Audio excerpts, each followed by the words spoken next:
Guillaume, bonjour. Bonjour. Tu es le fondateur de Message Business. Entre autres, routeur d'email français. Et je crois que pour la petite histoire par rapport à ton logo, tu es né la même année que Twitter. Pas moi personnellement, mais en fait Message Business effectivement a été commercialisé pensé en 2006 et commercialisé à partir de 2007, année de lancement de Twitter. Donc une belle histoire. Aujourd'hui tu sors la V2. C'est même plus que ça, c'est la V3 en fait. La V3, pardon, avec des innovations par rapport à ton outil. Est-ce que tu peux nous en dire plus? Oui, absolument. On a gardé la philosophie d'initiale qui est en fait de rendre très accessible un outil professionnel de routage de campagne de marketing, que ce soit au niveau du routage de campagne d'emailing, mais aussi de routage de SMS, avec la possibilité en plus de publier un certain nombre d'autres, de maîtriser un certain nombre l'édition d'un certain nombre d'autres canaux comme les formulaires ou des enquêtes en ligne, et qui permettent comme ça de développer la relation qui peut exister entre un émetteur de messages, un marketeur, et son fichier, ses contacts, les personnes qu'il connaît et dont il essaye de développer au quotidien la relation, que ce soit dans un contexte marchand ou non marchand. Alors, je suppose qu'à travers tous tes clients, tu as de nombreux cas pratiques et une vision assez intéressante de la délivrabilité, de l'email marketing aujourd'hui en France. Est-ce que tu peux nous donner les tendances que tu observes et comment tu penses que ça peut évoluer? Les tendances, ça, on en observe et on en observe beaucoup dans la mesure où nous, on a plus de 2500 clients.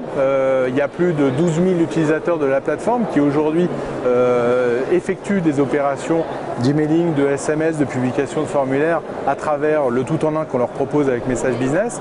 Et effectivement, nous, on va toucher tous les domaines d'activité, qu'ils soient marchands ou non marchands.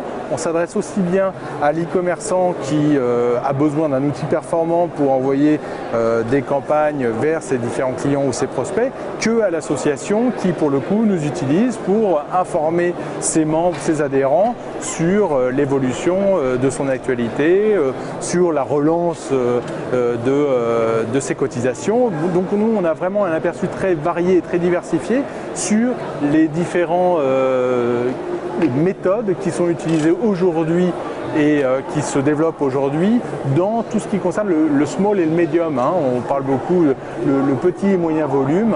Nous, on est vraiment l'offre qui est utilisée aujourd'hui pour traiter ces volumes-là et sur lesquels on s'aperçoit d'une vraie évolution dans la compréhension des enjeux associés à l'emploi de ce type de canal pour développer une relation et en même temps des résultats qui sont provoqués puisque nous on fournit aussi bien l'outil et on accompagne nos clients dans la compréhension de la manière dont ils devraient faire évoluer leur dispositif relationnel. Alors, dans la presse, on lit que les taux d'ouverture, par exemple, chutent dans l'email marketing. Oui, mais c'est vrai, c'est pas vrai. Dans la presse, on lit beaucoup de choses. On dit que l'email marketing est mort. On dit que tout se passe sur Facebook. On dit plein de choses depuis des années et des années. Aujourd'hui, ce qu'on constate concrètement, c'est qu'il y a un vrai usage de l'Internet, aussi bien au niveau des sites web qui passent d'un stade de site vitrine à vraiment un stade de site relationnel qui permettent de rentrer en interaction avec l'éditeur du site web. Et c'est vrai aussi dans l'usage de l'emailing où on est dans un usage très concret, très mature en ce qui concerne la communication par emailing, alors que sur d'autres types de canaux, les usages sont encore en cours de maturation et sont encore en cours de définition, et heureusement parce que ça permet de faire évoluer et que chacun de ces canaux trouve leur place dans cette évolution et ce foisonnement d'usages qui est en train de se créer. D'ailleurs c'est paradoxal parce que Twitter vient de sortir un service où il va informer des meilleurs tweets par email. Voilà, et où par exemple sur l'email, on s'aperçoit qu'une grosse partie du trafic qui est généré sur Facebook passe par les notifications qui sont envoyées elles-mêmes par email aussi. Donc je pense que c'est un faux débat d'essayer d'affronter les différents canaux en disant ça s'effondre, ça c'est mort, Facebook c'est mieux, Instagram ça va tuer Facebook, etc. Tout ça c'est des débats qui sont tellement très intéressants et qui sont parlés le microcosme interne, mais qui dans les faits, dans l'usage quotidien d'Internet. Il faut se rappeler qu'Internet en 1995, en France, il n'y avait que 10 000 utilisateurs d'Internet. Aujourd'hui, il y en a plus de 33 millions, je crois, ou bien au-delà, au niveau du nombre de personnes qui utilisent Internet dans leur quotidien. C'est vraiment ancré. Aujourd'hui, on voit sur TF1, la télévision, des reportages sur Internet. C'est quand même incroyable et ça prouve bien qu'aujourd'hui, Internet fait partie du quotidien de tous et que dans ce contexte-là, il y a différents canaux qui sont plus ou moins maîtrisés. L'emailing fait partie d'un canal qui est aujourd'hui complètement mature et sur lequel il y a un vrai potentiel à travailler à condition d'avoir effectivement une bonne vision des enjeux qui sont associés à l'emploi de ce canal. Alors, un des enjeux futurs, c'est la mobilité, le fait qu'on se connecte à Internet via un device mobile et donc qui risque même de dépasser le nombre de connexions sur un ordinateur. Comment ça se concrétise chez Message Business pour l'email qui va être lu plus sur un portable que sur un ordinateur? Moi, j'aurais pas tendance à confronter le device, mais plutôt la situation. Quand on est en mobilité, on va rechercher un certain type d'information, et on va la trouver à travers son smartphone, quelle qu'en soit la marque, alors que quand on est chez soi, on va plutôt utiliser son ordinateur ou sa tablette en fonction de l'évolution de son parc, et quand on est à son travail, on va utiliser son PC parce que ça reste encore aujourd'hui le schéma global qu'on connaît tous.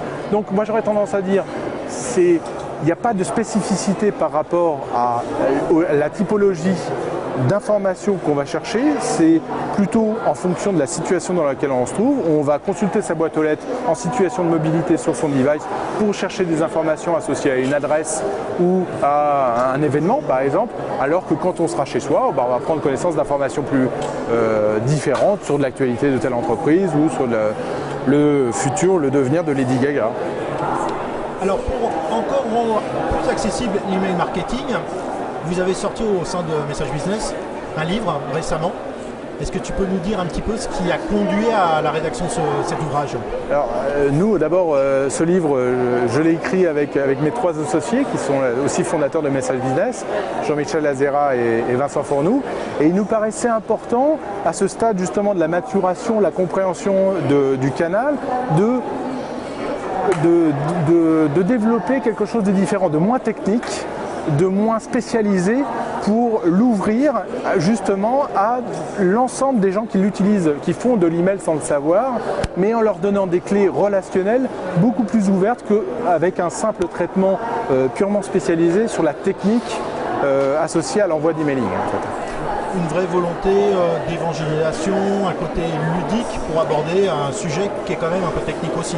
Je dirais plutôt d'accessibilité, parce que l'évangélisation, ça y est, c'est bon, tout le monde fait de l'email. Non, c'est plutôt de rendre accessible quelque chose que les gens font au quotidien, mais pour autant et de les faire réfléchir ou de les ouvrir sur des aspects dont ils n'avaient pas encore conscience, dans le contexte par exemple de la collecte de l'adresse, de l'enrichissement de cette adresse autour d'informations clés par rapport à ce qu'ils vont en faire, de la compréhension des enjeux associés aux messages qui sont envoyés en fonction du stade relationnel dans lequel on se trouve par rapport à l'adresse qu'on sollicite.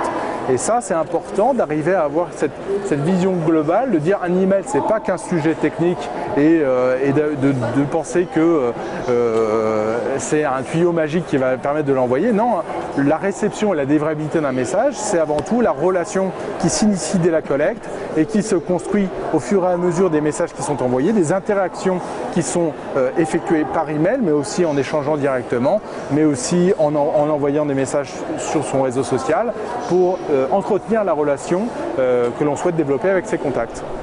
Guillaume, merci pour toutes ces informations. Et tu offres un livre à faire gagner sur Lokita. Absolument, c'est un livre qui se trouve aussi en vente sur Amazon et qui est aux éditions de l'excellent éditeur Maxima. Merci beaucoup Guillaume.